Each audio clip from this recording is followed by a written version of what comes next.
Hello everyone, and welcome back to the High Wall of Lothric and Red Scare Rex's Let's Play of Dark Souls 3.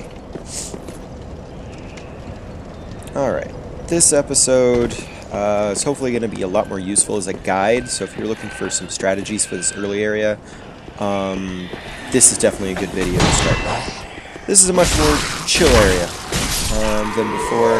Let's go with this one first.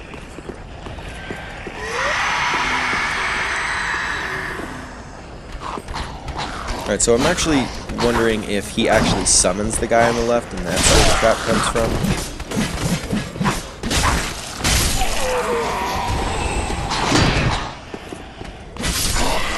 Either way. Yeah, you're fucking dead. You have like ash coming off you and everything.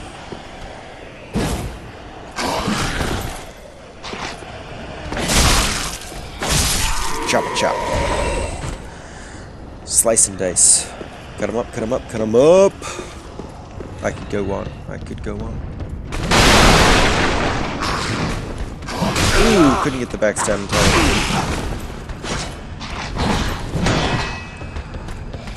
This guy actually has a pretty formidable shield.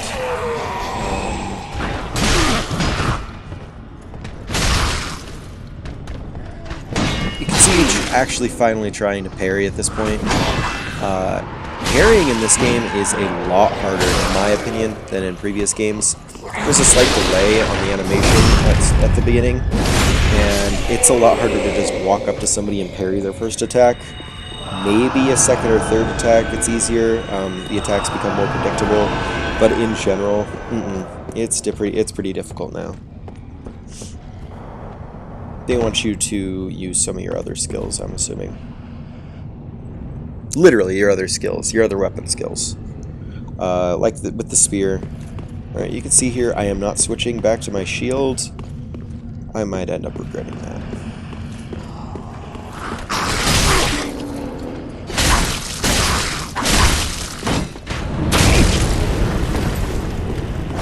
Yep, I regretted it. And barely survived it, to be quite honest.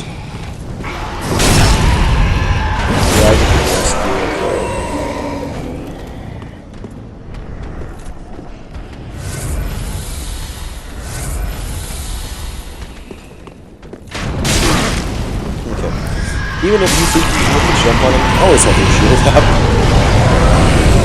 Always have your shield up. I can tell you guys one thing, it would be that. Once again, this is the trick to the dragon. You stand down here, out of his range.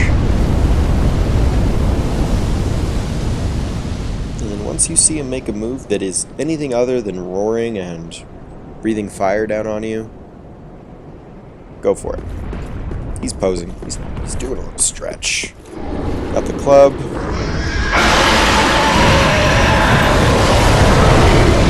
I got it too. Hooray!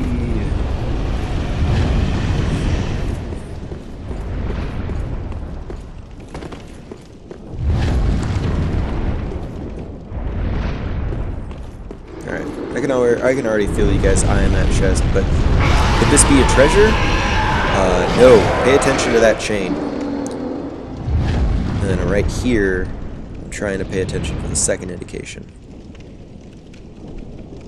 And there it is. You can see it's slightly moving. You guys on mobile might have difficulty with that one, but you can see that chest is breathing. It's alive. It's alive! It's alive! Is what we call a mimic, and they're pains in the ass.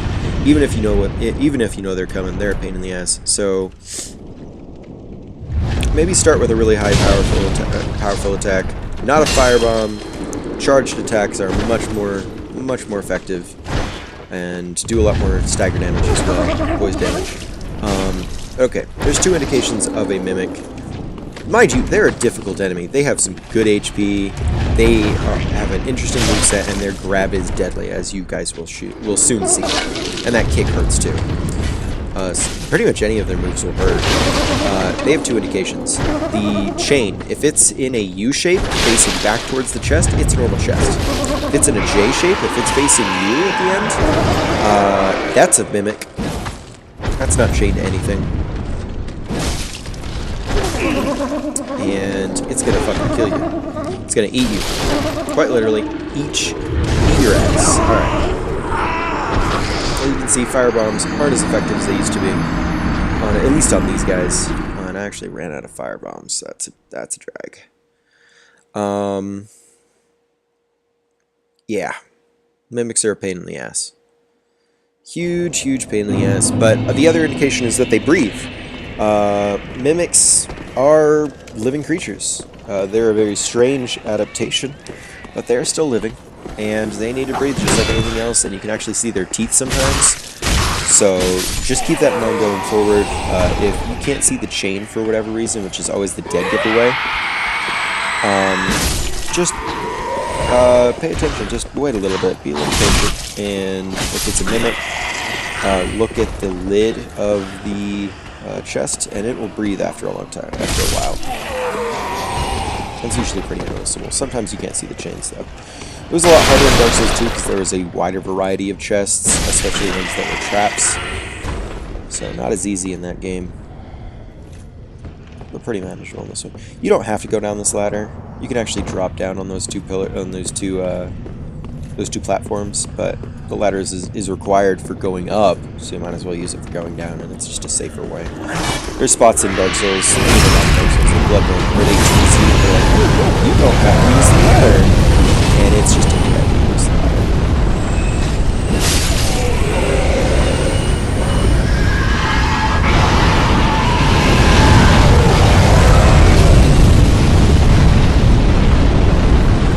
Once again, this is the spot. You can see the wall's kind of fucked up to our left. That's a good indication of the window. Yeah, as I thought, this guy never really died. In fact, he's actually had time to heal up. I was hoping Dragon Buff would catch her. No such luck.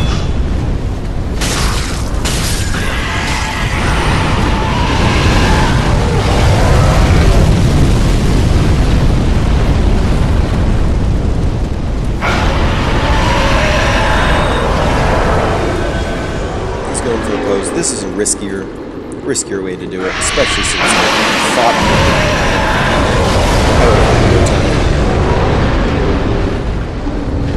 him. Barbecued Red Scare. That's what we would have had. Red sauce not required. Red comes with it. So yeah, charge attack. Charge attack, two-handed it. 88 as opposed to, what was it, like 50-something? But I got cocky and greedy. And I got ended real quick. So another lesson learned about them. They actually go back to their natural state once defeated. Or once they defeat you, rather. That, they can defeat you rather quickly if you get cocky and try to stay close to them.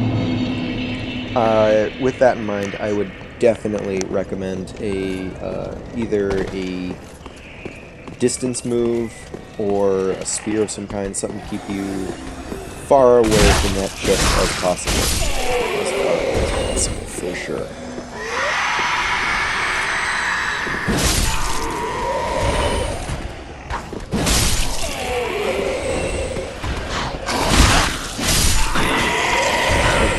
Blake from Workaholics would tell you for sure. These are just things you can keep in mind as going through the area. That's why I keep the videos short. So if you guys want to use it for a guide, it's easy enough to skip around. And they're quick little digestible bites of info. That's the only way that this functions conveniently as a guide.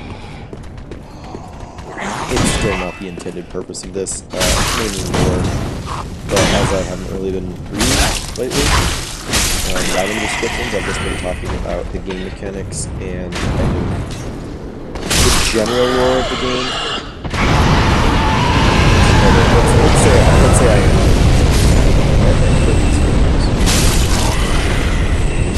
Good shield. Light crossbow.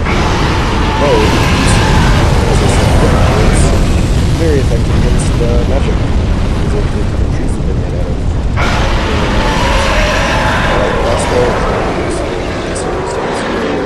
Spear just ain't gonna cut it. And I got an under out. Stop. Just by its skin line, but barely. Okay, that's another thing we should keep in mind. When you land from a distance, always roll. It's a parkour move, if I'm not mistaken, and it makes it so you don't actually get the stagger animation, so you can actually recover a lot more quickly from a fall. Looking to see if I have special moves I can do against this chest. No, old-fashioned way it is.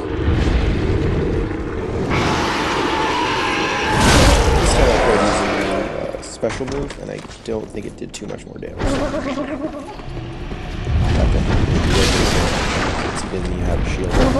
Not that he has a shield or any sort of blocking animation as it is.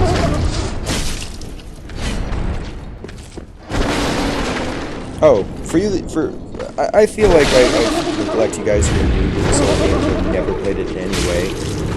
Grabs are unblockable. This is kind of a tactic taken from fighting games. You can't block grabs really. You can get out of them in fighting games. You can't really in Dark Souls. There was a bug where you could in Dark Souls 1 that's annoying as fuck if you try to play PvP. It's a bug that they never fixed. But it's not something you can block with your shield usually, especially for mimics.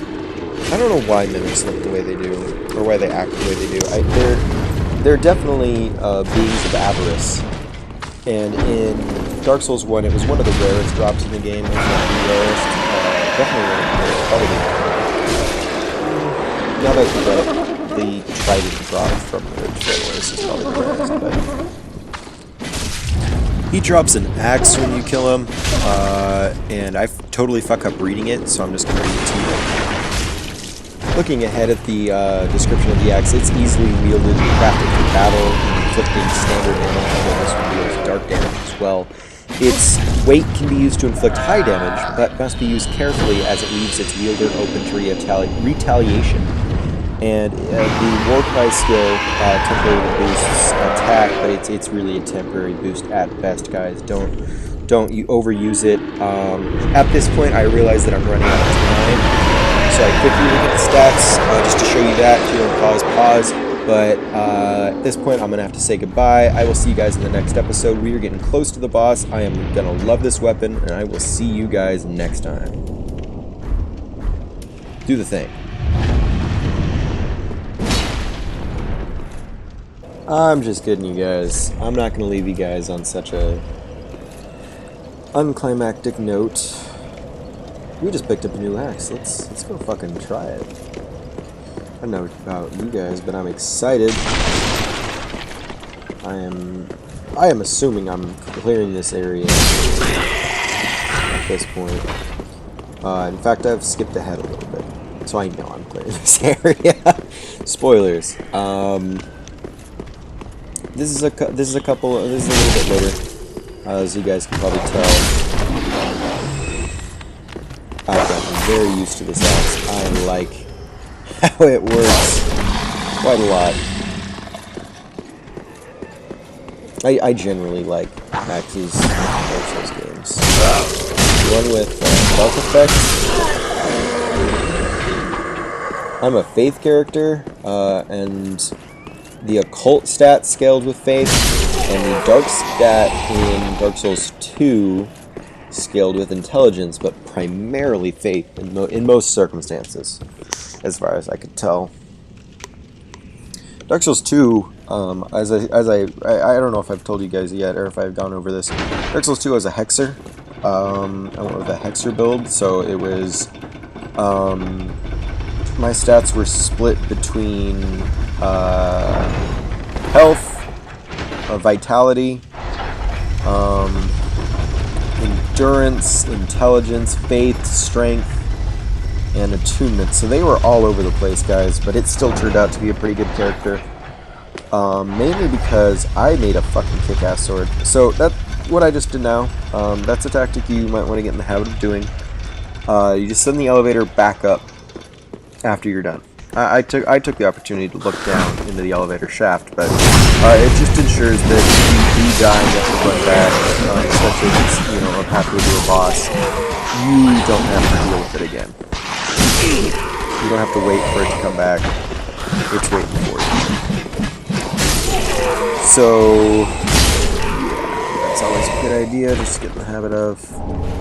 He's about to, yeah, he dropped Titanite Shard, which is a really rare drop from them, but by far their most useful.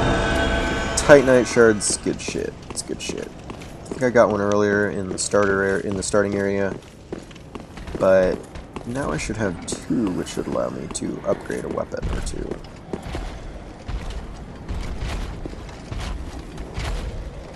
Titanite, unfortunately, usually doesn't have much lore in its normal form or in its shards. Titanite slabs sometimes have some lore on them,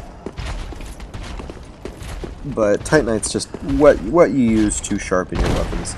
You can see me failing to try to make that jump over there. Just missing it completely. So I figured I'd take the opportunity to fight this little mini boss. It's a respawning mini boss too. This is the first time we get to the area. He's like Gundyr, but a lot easier and a lot more difficult. So Gundyr obviously has more health. Transformation mode. These guys a lot harder to predict with their attacks, as you guys will soon see.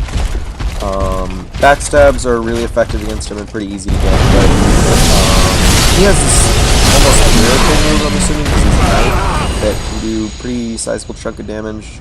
Just get in there as quick as you can and finish him. Shouldn't kill you, but it's pretty fast. The moral of this story is, guys, don't get greedy.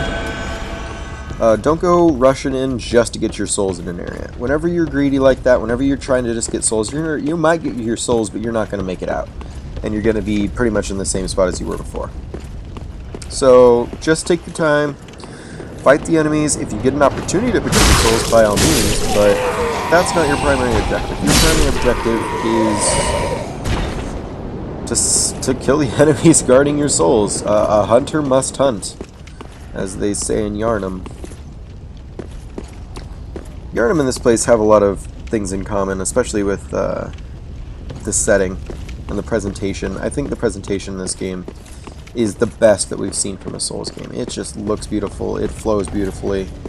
I really like how this game is going so far. Archer up here, one to deal with. Yeah, it's even named after a historical figure, in this case a king. Yharnam was named after Lady Yharnam, or Yharnam, queen. And she was a optional boss in Bloodborne, and probably one of the more difficult ones in the game. I advise you guys to switch to circle for your jumps. No jump in this game is easy, unfortunately, so at least so far. But switch to circle. It's more intuitive for me. That's just my recommendation. Yeah, Yharnam and Lothric are both named after people. A lot of similarities so far. Yeah, I've noticed that the jumps in this game are actually pretty challenging in and of themselves. And the consequences of a failed jump seem to be higher as well. This dropped you into a mini-boss area. But the jump is totally worth it. You get a Ring of Sacrifice. It's good shit. When you die, you don't lose your souls, but more importantly, you don't lose your blood echo, your echo of your not your blood echoes. It's not Bloodborne. You lose your blood stain. And so if you die and you lost a lot of souls and you are feeling greedy because it's a lot of souls, and you really don't want to lose it, put on the Ring of Sacrifice. And if you die again, the ring will shatter, but your memory won't go away. At least that's how it's worked in previous games. I've yet to try it out on this one, but I don't know why they would change that. That's the best utility of that ring. Alright guys, here's very clearly a boss area, so I'm going to break it here. I will see you guys next time for a good one, a real good episode, and a boss that away. I will see you next time.